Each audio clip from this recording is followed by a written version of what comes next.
Welcome to the Deep Dive. We take a whole stack of research and pull out the most important stuff, just for you. Today, we're tackling a pretty tough topic. The state of nursing in Dominica. Yeah. We're mostly going to be focusing on a letter to the editor, actually, from a Dominican nurse. It's like a first-hand look at all the problems that they're dealing with. Nursing shortages, temporary contracts, salary delays, hostile work environments, lack of resources, nurses migrating. It's a lot. You ever wonder what it's really like for the people taking care of us when the system's kind of falling apart? Well, we're about to find out. This letter it's really powerful. The nurse's words are really raw, and honest. Like, they start by asking, help me understand why there's a nursing shortage in Dominica and why newly employed nurses are being treated like trash. It's like a cry for help, isn't it? And then they describe this whole cycle of 6-month contracts for new nurses. Like, imagine starting a new job every 6 months, never knowing if you'll have one after that. Right. That constant instability it's so stressful. It makes it impossible to plan for the future, buy a house, start a family. It impacts every aspect of their life. For sure. I can't even imagine the anxiety that comes with that kind of job insecurity. Yeah. And it's not just the temporary nature of the contracts either. The nurse also talks about this nightmare of salary delays. And it's not just minor delays, it's weeks without a paycheck. Imagine the stress of having all your bills piling up, not knowing when you'll be able to pay them. It's almost unbelievable to me. These are essential workers, literally keeping the healthcare system afloat. No. And they can't even count on being paid on time. Yeah, it's crazy. And to make things even worse, they often get paychecks that haven't been taxed properly, leading to a huge lump sum deduction later. Hold on. Can you explain that lump sum deduction thing? I'm not sure I fully understand how that works. Sure. So basically the government takes income tax out of salaries, right?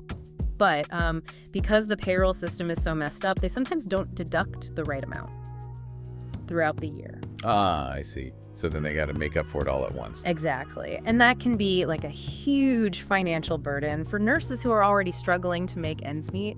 It's like getting hit with this surprise bill that you just weren't prepared for. It's got to be demoralizing, right? Especially when you're already working in such a stressful environment. Absolutely.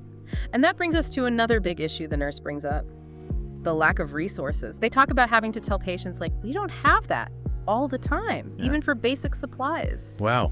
So not only are they dealing with these personal struggles, with their finances, they're also facing a system that doesn't even have the basic tools they need to do their jobs. Exactly. They describe situations where they've had to ask patients to, buy their own supplies or make do with whatever they can find. It's pretty heartbreaking. It's heartbreaking. And I bet it's incredibly frustrating for the nurses, too. They're being set up to fail. Yeah, and that frustration really comes through in the letter. The nurse writes, I went to work one day, and the department didn't have any gloves. Can you imagine having to care for patients without even the most basic protection? It's mind-boggling. And it's not just about inconvenience either, right? It's about safety for both the nurses and the patients. You got it. These shortages put everyone at risk, and they come from deeper systemic issues within the healthcare system. So it's not just a matter of ordering more gloves or bandages. There are bigger problems at play here. Absolutely. It's a whole web of inadequate funding, terrible inventory management, and just a lack of prioritizing healthcare needs. It's like a perfect storm of challenges. And it's no wonder that so many nurses are choosing to leave Dominica altogether. You're right. The combination of low pay, poor working conditions, and this constant lack of respect from the system is driving a mass exodus of nurses. It's a brain drain. And I can't help but wonder what happens to a country when it loses its skilled healthcare workforce. That's a really important question, and one we need to explore more. But before we do, I think it's important to recognize how brave this nurse was to write this letter. Absolutely. They're putting themselves out there, speaking truth to power. And their words are really powerful, like an indictment of the current situation. They're shining a light on issues that have been hidden for too long. And by sharing their story, they're giving us a glimpse into the human cost of these failures. So it's more than just a letter to the editor then. It's like a call to action, a plea for help from someone who's, on the front lines of a crisis. Exactly. And we need to listen. We need to understand just how complex this situation is, and we need to start looking for solutions. Because this isn't just about Dominica, right? This is a reflection of the challenges facing healthcare systems all over the world. You're right. This is a story that goes way beyond just this one small island. It's about the struggles of nurses, the resilience of people, and the urgent need for change. And that's where we'll pick up in part 2 of this deep dive. We'll look closer at the causes behind these issues and explore potential solutions that could really help. It's a complex problem, but it's not impossible to solve. With the right approach and people working together to change things, we can create a better future for nurses and for healthcare as a whole. Welcome back. In part 1, we heard from a Dominican nurse facing a healthcare system, well, in crisis. Now let's analyze some of the bigger issues. Yeah, we talked about the nurses' experiences, those salary delays, lack of resources. It's clear these aren't just, random things happening. Right, exactly. These challenges show a larger pattern of neglect and mismanagement within Dominica's healthcare system. So what can you tell us about Dominica's healthcare system? I'll admit, I don't know that much about how it works. Well, Dominica has a two-tier system with both public and private healthcare. The public system is funded by the government and aims to, provide affordable care to all citizens. Sounds good in theory, but we're seeing the cracks, right? Right. The public system is having some serious problems. Chronic underfunding, old infrastructure, not enough qualified people. And those shortages, they're not just nurses, right? Not at all. Dominica needs more doctors, specialists, all kinds of healthcare professionals across the board. Wow. So it's a system-wide problem impacting everyone who works in healthcare. Exactly. And it creates this vicious cycle.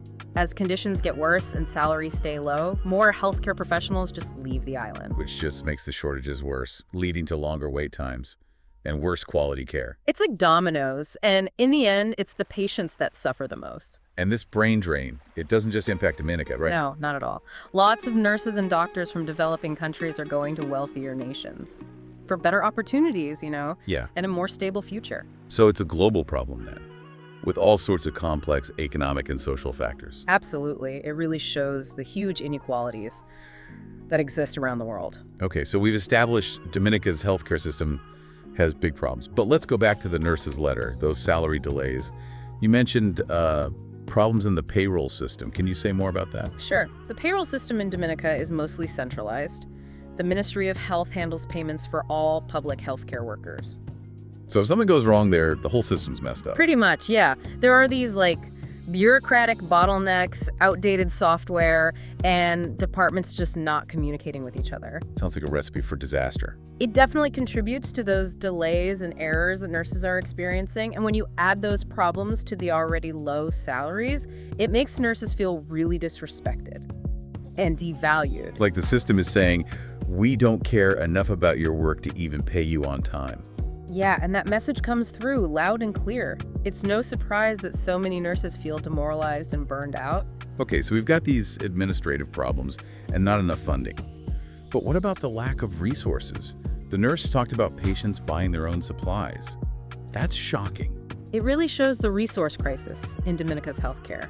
And it's not just basic stuff like gloves and bandages. What else is missing? Hospitals often don't have enough medicine, medical equipment, even simple things like linens and cleaning supplies. How does that even happen? Isn't there some system for managing inventory and making sure hospitals have what they need? There are systems, but they're often inefficient. There's not enough funding, and there's poor planning. Sounds like a problem with no easy answers. It is. To fix this resource crisis, we need a multi-pronged approach. First, a good inventory system that tracks supplies accurately, anticipates what's needed, and ensures a steady supply chain. So no more running out of gloves and bandages. Exactly, but the government also needs to commit to spending enough on healthcare. This means investing in equipment, modernizing facilities, and guaranteeing a steady supply of essential medicines and supplies. Making healthcare a priority in the national budget. Exactly, and it's not just about throwing money at it, it's about finding smart and sustainable solutions. Smarter ways to manage those resources. Right. And nurses need to be part of this process. They know what's needed and how resources can be used effectively. It's about taking advantage of their knowledge and empowering them to help create the solution. Absolutely. Now, let's talk about hostile work environments. The nurse mentions supervisors creating a toxic atmosphere. That's a serious issue that needs to be addressed. For sure. A healthy work environment is essential for any job, but especially in healthcare where stress levels are already high. How do you build a culture of respect and professionalism? It starts with leadership training for supervisors. They need the skills to communicate well, manage conflict, and create a positive and supportive environment. And you need a zero-tolerance policy for bullying and harassment. Right. And a way for nurses to report concerns anonymously, without fear of retaliation. It's about creating accountability where everyone feels safe and respected. Exactly. And this change in culture has to be supported by leaders at every level, from the Ministry of Health to individual hospital administrators. Setting the tone from the top down. Yes. And recognizing that investing in nurses' well-being is not just the right thing to do, it's essential for the health of the nation. Because a strong, well-supported nursing workforce is the foundation of a thriving healthcare system. Absolutely. When nurses feel valued, respected, and empowered, they can provide better care to their patients. A win-win for everyone. Exactly. And it's achievable with effort, learning from past mistakes, and a commitment to putting people first. So we've spent the last 2 parts of this deep dive really getting into Dominica's nursing crisis. We've heard from a nurse struggling in the system. We've talked about the big issues that are causing the problems. But now it's time to think about solutions. Yeah, it's easy to just focus on the problems, but as we've been saying, there are things we can do to change this situation. So let's get into those solutions. The nurse in their letter had a few ideas, right? Longer contracts, a better payroll system, better resource management, and dealing with those hostile work environments. Those are all great places to start, and they really show how all these challenges are connected, you know? What do you mean by connected? Well, like, just fixing the resource shortages can help keep nurses from leaving. Even if it's not directly about salary or contracts, if nurses feel like they have what they need to do their job, that reduces stress, makes them feel valued. Right. It's about creating an environment where nurses feel supported and like they have some control. Exactly, and that feeling of empowerment is really important. So let's start with those longer contracts.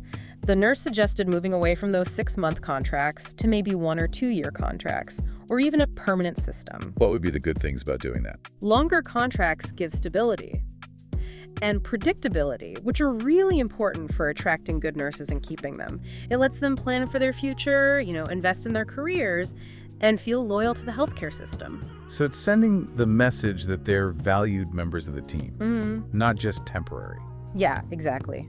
And that message is even stronger if you fix the problems with the payroll system. Right. Those salary delays and surprise tax deductions were really frustrating for the nurse. Totally. A transparent payroll system that works is crucial. Nurses need to know they'll get paid correctly and on time. It's about respect and fairness. Exactly. And having a system that just takes out the right amount of tax throughout the year would get rid of those big stressful deductions. Okay, so we talked about contracts and payroll. What about those resource shortages? I mean, the nurse having to ask patients to buy their own supplies, that's really worrying. It shows a bigger problem in the healthcare system, a lack of investment in basic resources, like it's just not a priority. So how do we fix that? It needs a few things. First, you need a good inventory system, one that accurately tracks supplies, predicts what's needed, and makes sure there's a constant flow of stuff coming in. So, no more running out of gloves and bandages. Right, but the government also has to actually give enough money to healthcare. This means buying equipment, updating buildings, and making sure there's enough medicine and supplies. So making healthcare a priority when they decide how to spend money. Yeah, exactly. But it's not just about the money. It's about making the system more efficient, cutting waste, finding smarter ways to manage those resources. Okay, so smarter ways to manage resources. Got it. And nurses have to be part of this. They know what's needed on the ground. Yeah. Use their expertise. Let them be part of the solution. Exactly. Now let's talk about those hostile work environments. The nurse mentioned supervisors making things toxic. That's a serious problem. Got to address that. Absolutely. A healthy work environment is important everywhere, but especially in healthcare. The stress is already high. So how do you create a culture of respect and professionalism? It starts with training for those supervisors. They need skills to communicate, handle conflict, and build a positive environment. And a clear policy, right. Zero tolerance for bullying and harassment. Yes. And a way for nurses to report problems without being afraid. Make sure everyone feels safe and respected. Hold people accountable. Exactly. And this change has to come from the top. From the Ministry of Health to the hospital administrators. Everyone leading by example. Yes. And realizing that investing in your nurses isn't just the nice thing to do, it's necessary for a healthy country. Because if you take care of your nurses, they can take care of everyone else. Absolutely. When nurses feel valued and empowered, they can give better care to patients. Makes sense. It's good for everyone. Exactly. And it's possible, with some effort, learning from mistakes, and putting people first. This has been a really eye-opening deep dive. We've really gotten into the problems with Dominica's nursing crisis, but we've also talked about some solutions. Remember, change doesn't happen overnight. It takes work, working together, and a shared vision for a better future. So let's keep talking about this.